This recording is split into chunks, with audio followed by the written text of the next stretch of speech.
Oh, kids, we're going to try this. We'll see if this works. Okay, so I'm going to go through the World War II PowerPoint on the causes. Let's see how this works. With the smart TV. And I have to go down to the bottom. Okay, so we did this already in class. It's a little nerdy review. Okay. Okay. All right, here we go. So our causes, pretty simple. Treaty of Versailles. Okay. Germany after World War I.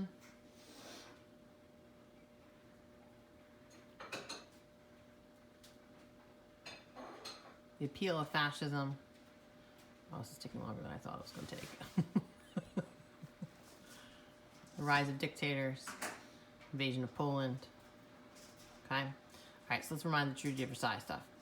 Remember that Wilson wanted the 14 points. Kumenschau wanted to revenge on Germany and that Germany should never start another war again. Obviously, that didn't happen.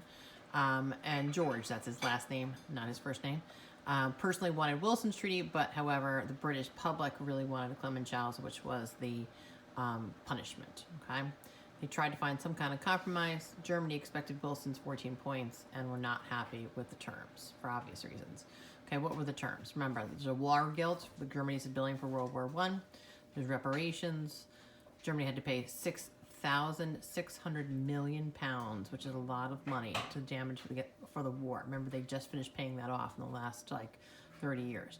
Disarmament. Germany's only allowed to have small army and 6 naval ships. No tanks, no air force, no submarines were allowed. Remember, the submarines were their staple of choice in warfare in World War I. The Rhineland, that area along the border with France, was to be demilitarized. There were territorial clauses. Land was to be taken away from Germany and given to other countries.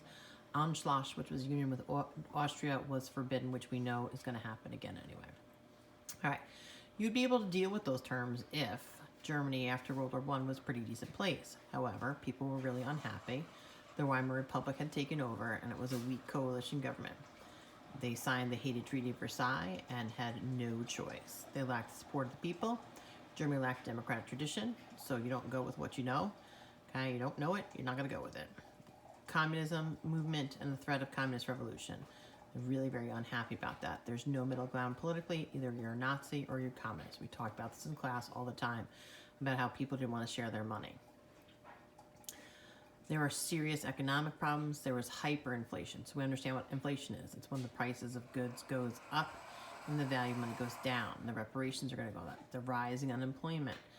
The middle class is wiped out financially. There is no middle class any longer. Economic problems were blamed all on the Weimar Republic, and the Great Depression started to have banks fail. Remember that we had the appeal of fascism. If you're going to promise to punish anybody responsible for political and economic troubles, remember that the Jews and communists were the targets. One, because the Jews had money, communists because they wanted to share money. So they're going to lose those two as the scapegoats. Germany, Italy, and Spain had democratic traditions. They had none. Fascism made sense to them. You're going to go with what you know government-wise. The promise to recapture any kind of past glory, the Third Reich in Germany. The Germany was once great in the Holy Roman Empire, and then in World War I, and now this is the third time around. The new Roman Empire in Italy, and a strong, powerful Spain as a world leader, because the Spanish at one time were big leaders in the world, although that was 1492. Quick action to solve problems. Okay, democracy is too slow and just too ineffective. Okay, so we have the rise in dictators. So you're going to go with somebody who has a dynamic personality. Italy had high unemployment and inflation, high taxes for World War I. Citizens fearing a communist revolution, which destroyed religion and the government. Mussolini shows up on the scene. He's brought into government legally by the king. King has thought that, okay, I'll let him take control and I can control him. He was wrong. And then you see it again happening in Germany. The appeal of the Nazi Party. The Weimar Republic is moving way too slow and is ineffective. Hitler promises to solve the problems, tear up the Treaty of Versailles, rearm Germany, unite with Austria, reoccupy the Rhineland, obtain Lebensraum, a living space, attack Poland, Russia for the space, punish Germany's enemies, which we thought were the Jews and the communists, and create a newer and stronger Germany. Now, if you're going to make promises and you come through on at least one of those promises, if not 2 or 3, you're going to have real mass appeal. Okay. All right. The key to this is appeasement. So in 1930s, the politicians realized that the Treaty of Versailles was very unfair to Germany. Hitler's actions were seen as understandable and justifiable. Germany began rearming in 34, and the politicians thought they had the right to rearm. Germany's army would help stop the spread of communism. Okay. So the policy of appeasement. Neville Chamberlain was the Prime Minister of Great Britain in 37. He believed the Treaty of Versailles treated the Germans badly, and there were a number of issues associated with the treaty that need to be put right. If you're going to give in to Hitler's demands, prevent another war. This is extremely important for you. The policy is known as appeasement. The most notable example of appeasement, definitely star that last one, is the Munich Agreement of 1938. Okay. So we're starting to hit into the cartoons that we looked at in class. So we look at cartoons and we see the guy all the way to the right, which would be Germany. He's crushing Austria, Czechoslovakia, Balkans, Middle East, Northwestern Europe, France, and then Great Britain. And Great Britain says to France, why should we take a stand against someone pushing away elsewhere that's too far away? Okay, and then we start to hit into the other ones, the chaos of war.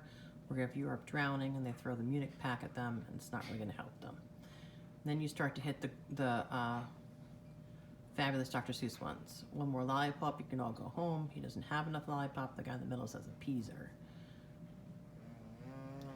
One of my personal favorites, a little Sick and Twisted, you have Hitler dressed up as Father Christmas, and he's snatching all the babies out of the big bed, which is basically labeled across the top: Austria, Czechoslovakia, Poland, Hungary, Yugoslavia, Romania, Bulgaria, Greece, and Turkey.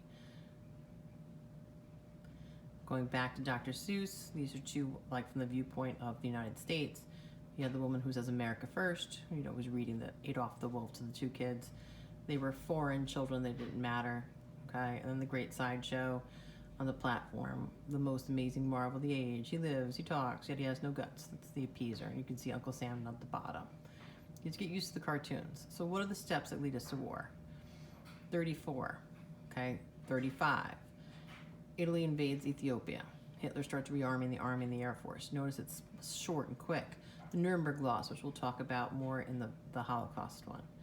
Okay, by 36, Rome, Berlin, and Tokyo have an axis, or this is where you get the Axis powers from. Hitler remilitarizes the Rhineland, which violates the Treaty of Versailles. By 37, Japan's making moves on China after the Marco Polo Bridges incident. We'll talk about that later. Hitler announces Anschluss versus union with Austria. Remember Kristallnacht, which is part of the Holocaust. Hitler announces a desire to annex Sudetenland, and the Munich Conference appeases them. By the time we hit 1939, the remainder of Czechoslovakia is absorbed by Germany. There's a non-aggression pact between the USSR and Germany to stop the USSR from invading Poland. While Germany invades Poland, Hitler invades Poland, and USSR invades Finland. Okay, again, two more political cartoons. You have Hitler on the left in the top one, and Stalin on the right, splitting up Poland. The bottom talks more about the end of the war, where we're serving roast Adolf at Joe's house tonight.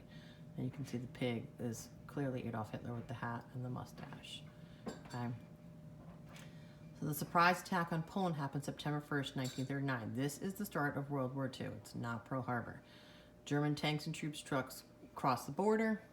Aircraft and artillery begin a bombing of Warsaw, Poland's capital, and France and Great Britain declare war on Germany on September 3rd.